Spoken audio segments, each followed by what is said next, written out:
Hello, gorgeous. Welcome back to the collective. I am super excited that you are here. It's February, and I know everyone takes a big, deep sigh and they think about Valentine's Day or National Singles Awareness Day, and they kind of get bumped out. But I'm here to tell you that this February is all about being intentional, about creating space for yourself, falling in love with yourself, and recommitting to living as your next level you. So if that sounds like something that you're into, grab a pen, tag a friend, because we are talking about 14 ways that you can truly channel self-love and main character energy this month. I am so excited that you are here.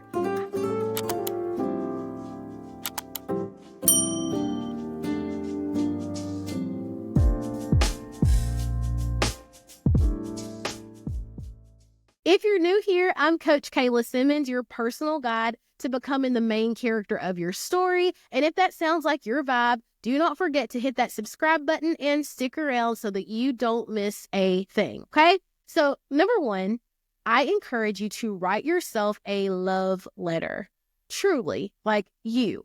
And in this letter, I want you to tap in, dig deep, and I want you to just pour out on paper things that you love about yourself. And this could be physical appearance, but I truly want to talk about your character. Like, Kayla, I love that you don't give up on yourself. I love the way that you show up for yourself and you show up for the people that you love.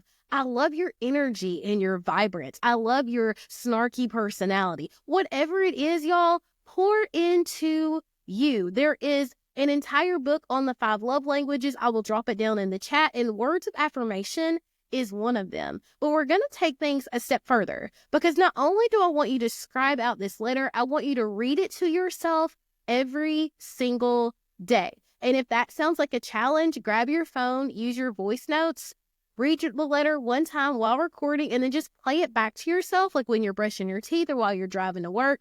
But I want you to listen to it every single day, you pouring into you and the things that you love about you.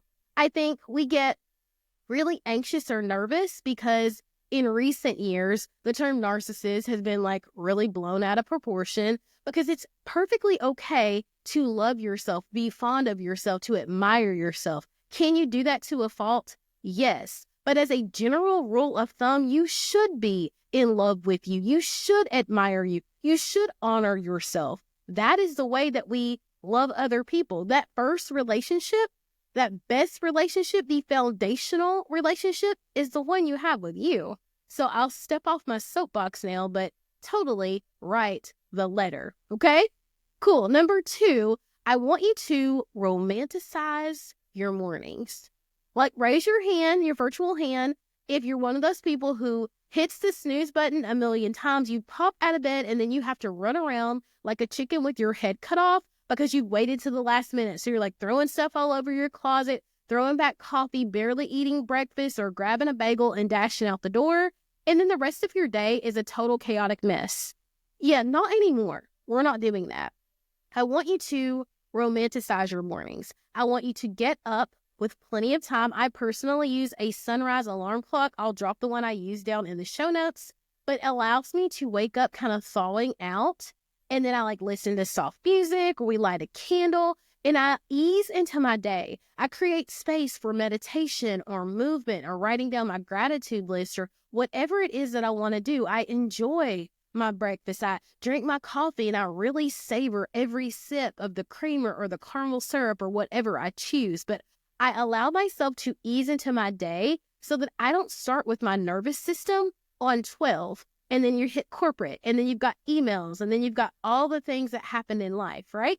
So there are so many ways to get this done. If you're like, Kayla, I have a family, we'll talk about that in another video. Create space for yourself, even if that means waking up 20 to 30 minutes before anybody else's feet hit the floor, okay? Cool.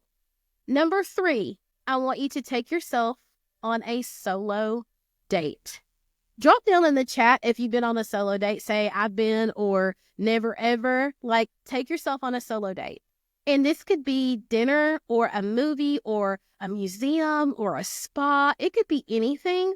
I want you to get dressed. I want you to put on that dress. I want you to do your makeup, slay your face. You can even schedule a makeup appointment at a beauty bar, and I want you to truly wine and dine yourself. Like, pour into you. Treat yourself the way you would want someone else to treat you if they were taking you on this kind of date. There is absolutely nothing wrong with dating yourself. In fact, you should, so that you kind of have a model or an idea of things that you like or don't like, so that you can share that with a partner later in life. And if you're in a relationship that's healthy and happy, it's still okay to do something for you. And if you're afraid, no one is going to look at you weird. No one's going to be like, oh my goodness, look at the weirdo eating at the bar. That's not the way it works. In fact, in most instances, especially if you're single, people say, what's a beautiful girl like you doing eating by herself? Oh, well, hello, how are you? It starts a conversation. And of course, be safe. Let someone know where you're going, all of those things. But do not be afraid to eat alone. That's actually really, really sexy. Cool? All right. Number 4 is to create a February power playlist. Like, I tell people all the time, like, you need a feel-good playlist anyway, but this is a playlist of songs that are anthems, things that make you feel confident and sultry, things that really, like, boost your feminine energy, that make you want to dance or sing, or kind of bring out that really cheerful, playful side of you. And we're going to listen to this all month long. We're going to listen to this when we're feeling a little blue or when we're feeling a little anxious. It's going to change, like, the game. It's going to give you a new tone.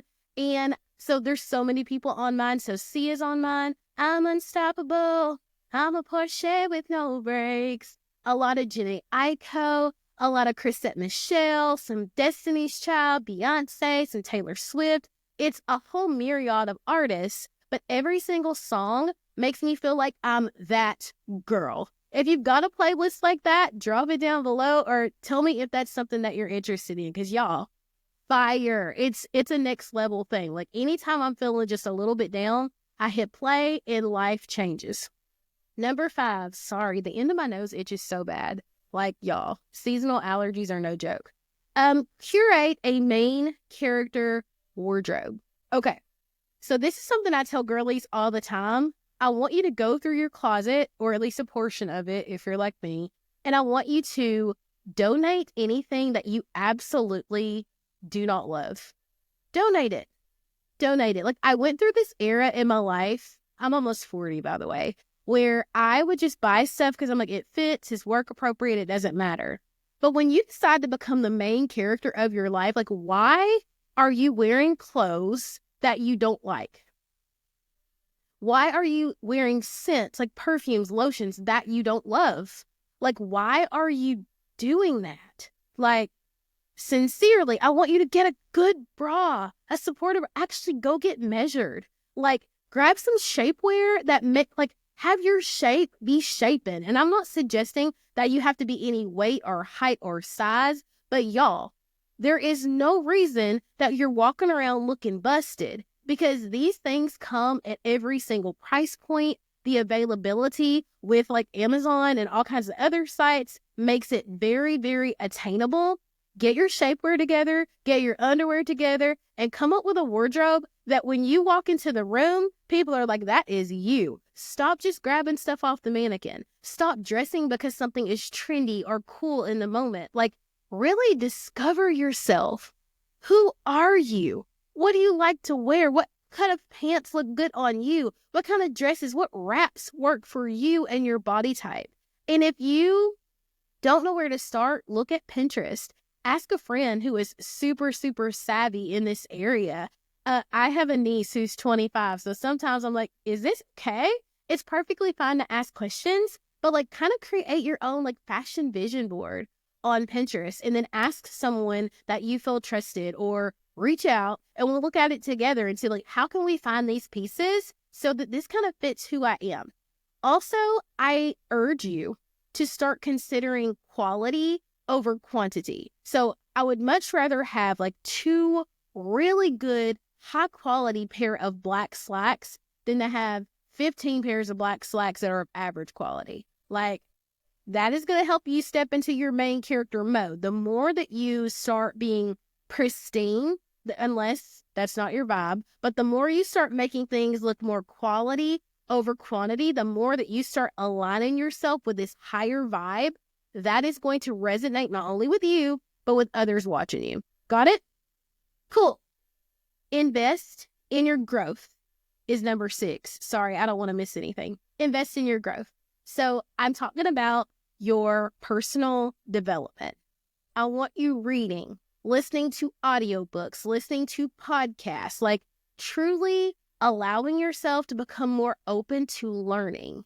Like the one thing that I love about myself, or one of the things that I love about myself, is that I am a lifelong learner. I am an absorber of knowledge, of information. I am open to listen. It doesn't mean that I'm going to agree or get on board with it, but I'm open to learning new information. And I always feel like there's another level or a next thing that we can get to, right? So consider things that you might be interested in learning. Consider taking a course on Coursera. Consider, y'all, Hillman Talk University, on TikTok, there are so many people that are teaching courses on emotional intelligence and African American studies and financial literacy and all sorts of things. There is no excuse for not growing, for not learning, for not transforming your life and up-leveling. So I want you to commit to growth, okay? Number 7 is to celebrate your wins. Celebrate your wins, no matter how big or small. One of the things that I have my clients do is at the end of every single day, I have them write down 1 or 2 things that went well for the day or a win. And I know sometimes the only win feels like that the day ended, like you got to the end of the day and you get to go to sleep, and that's okay. But I have people do this so that when they have a really crappy day, a really poor day, they have a reference to look back at all of the things that have been going well for them, of all of the ways that they have been blessed. And so it's like, you know what? In the grand scheme of things, having this one rough day, hitting this one rough patch is not the evidence of the way that my life has been or has to be. So it helps you to get back on track. So I don't care if your win is, you know what, today I went to a meeting and my meeting was only 15 minutes, or I actually posted on my socials today, or I spoke up in a meeting when I would normally be quiet, or I did not take the bait when my partner tried to argue with me, or I felt myself rise up the old me and I was like, yeah, that's not who I am anymore. Write your wins down, okay? I promise you, it is game changing. And when times get tough, it's going to be something that helps you to get through. Cool? All right. Number 9 is, I think it's number 8, actually. Number 8 is going to be unplugging and romanticizing your evenings. Okay? Unplug and romanticize your evenings in the same way that our mornings can feel really, really rushed and you're just kind of running around. Your evenings can be the same, especially if you've got a partner or kids and you've got games and homework and baths and all of these things. Or if you're in school and you've got class or a small business and you're working your 9 to 5 and then your 5 to 9, I want you to lower the lighting, play soft music, commit to journaling, or to doing anything that is not so strenuous on your brain. If you are another business owner, okay, you have your 5 to 9, I still want you to schedule some time to lower the lighting on your cell phone and to listen to some music or to detox. I say all the time that the 30 minutes right before you go to bed or the 30 minutes after you wake up are the most important parts of your day, because your brain is still susceptible. It's still receptive to whatever's going around and it absorbs it. So at the end of the evening, if you end your evening in stress, you're going to have a harder time having a peaceful sleep. If you start your day in stress, you're going to have a harder time having a less chaotic or calm day. So romanticize that evening. Light that candle. Smell the roses. Truly take your time. I promise you, it will be game changing. So if you're down for that drop, I'm committed. I want to know who's with me. This one is actually number 9, and that's do your mirror work. Do your mirror work. I know we're going to get just a little bit woo-woo for just a moment, but when is the last time you looked in the mirror and you actually saw yourself? Truly saw yourself. Most of the time, we rush through this process. We jump out of the shower, we're doing our hair, whatever. We're in the mirror for like 5 minutes, but we never even take a moment to look at our eyes. Like, I want you to start to see you as if you are looking at someone else. Like, truly look at you.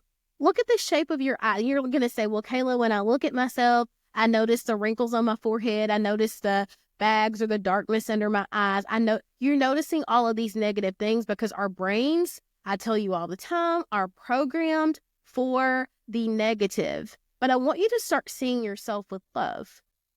Like, perhaps you have bags under your eyes because we're not getting enough water. It's like, you know what, Kayla, I'm committing today to drinking more water. Or I'm committed today to getting more sleep.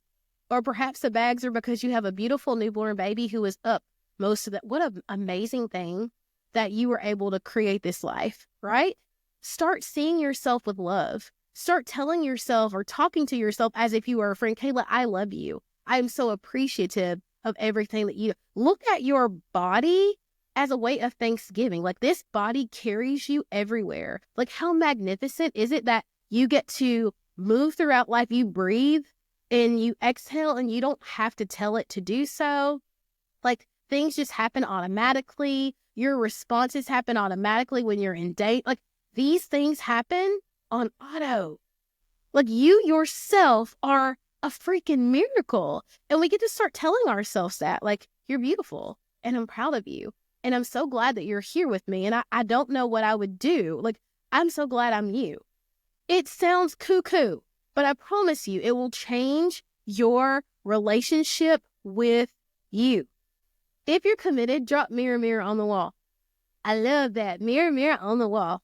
All right, moving on to number 10, which is to do a self-love challenge. I want you to commit to no negative self-talk, to stating daily affirmations, and doing something, at least one thing that makes you absolutely uncomfortable, like super scared, but for your growth, whether that's applying for a new job or reaching out to the girl or guy or checking out college. I don't care what it is, something that makes you uncomfortable for your growth. I want to remind you that we get to monitor our self-talk and our thoughts because those thoughts become beliefs and those beliefs become our words and our actions. So we get to reframe those things. So when you hear yourself thinking, I'm not good enough, yes, I am. I'm more than capable. I'm more than enough. Like, you get to interrupt those patterns and start reframing that, okay? If you're interested, I am hosting a Self-Love Academy. It's a 3-day challenge where I am guiding my community to become the love of their lives. I'll drop it down in the show notes, but I'd love to have you join me. We are doing scripting. We are doing mirror work. We're doing all the things to help you get on track to become the love of your life. And I would love for you to join us with that. Okay? Cool. Number 11 is to move your body. I know people say all the time that you need at least 30 minutes of exercise every single day, but most of us just roll our eyes and, like, unless you're a gym rat, you don't get that. But I do believe truly that moving my body on a regular basis impacts my happiness and it impacts how much I appreciate myself, right? Because when you feel good and you look good, you personally feel better about yourself. So this could be Pilates or yoga or walking or run. It could be whatever you want it to be, whatever you like. Like, I don't want you to feel like there's one way to commit to moving your body, right? Like, I love Pilates. I'm not so much of a yoga girl. I like walking, but you're not going to catch me running. But that's what I like. What do you like? Like, what sort of movement makes you happy? You could be someone who likes to lift weights. You could be someone who likes to ride a bike. There's so many ways, but find something that works for you and commit to it this month, okay? Cool. Number 12 is to declutter your space. And everybody's rolling their eyes, but if you think back, remember we were talking about your closet? I was like, or maybe a portion of it, because mine is one of those places that needs to be decluttered, okay? But when you clear your area, you clear your mind. In fact, your area is a direct reflection of what's going on in your brain. So those people who have, like, all the clutter on their counters, on their bookshelves, on their desk, it's hard for you to organize things. And I know, sis, you know that your paper or your homework is on the left of your desk right under the 3 books yes, but that is not the best way to function, okay? So just pick one area of your home or your office space or even digital space, and I want you to clear it. And I want you to really take note, a mental note of the relief that you have in seeing that space and the freedom that it creates for you. Okay? Cool. Number 13, practice saying no. I know some of y'all shuddered. You were like, what? I can't say that. Or what? If you say no, or what?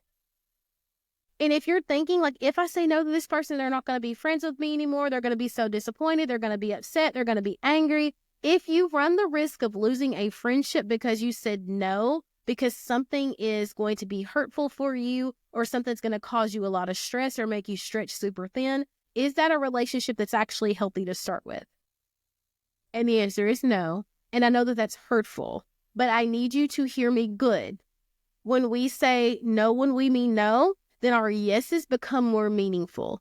Because what happens is, and I talk about this a lot in my boundaries framework and my boundaries boot camps, is that when we say yes to something and we say it resentfully, like we actually should have said no, you end up going to the event and you are miserable and you're unhappy and you're like, I don't know why I even did this. And you resent everybody around you and you end up having a worse time than had you just said no in the beginning. So learn to say no. No, it's a complete sentence. There doesn't have to be a whole lot of back and forth. Unfortunately, that just doesn't work for me. And depending on who the person is, you can give an answer or a response or not. I'm not calling it an excuse because it's not. But that just depends on you and the relationship you have with the person. We could talk about that more in Boundaries Bootcamp. Drop boundaries if you like more videos on boundaries, okay? Let's see. Number 14, the last one. Create a vision for the rest of 2025. I kicked off January with a vision board workshop, and we really got crystal clear on what it is that we want for ourselves and for the year. Then let's be clear, by the first Friday in January, most people have threw their resolutions in the trash. They don't even know what they wrote down. Their vision board is crashed down in the back of the closet. They're not looking at it every day. They're not following the expectations. That's why it's not working. But this is your time to reassess what it is that you want for the rest of the year. I don't want you to feel like it's time to give up because things aren't going the way you want. You're not seeing the progress that you want to see yet because we're still at the beginning of the year. This is your time to anchor down, to recommit, to reassess, and to get back on your square, okay? So if you're getting back on your square, say, I'm on it, I'm recommitting, I'm in. That's what I want to see down in the chat. Those are 14 things that you can do to channel main character energy this month. I want to see it. Show up. Come back to this video. Share with me what you're doing. DM me on my socials. Reach out. Schedule a call if you need someone to coach you through it. I believe in you. I cannot wait to see you. I cannot wait to see your transformation. And I will see you either in another video or I'll see you around in the community. Bye, love.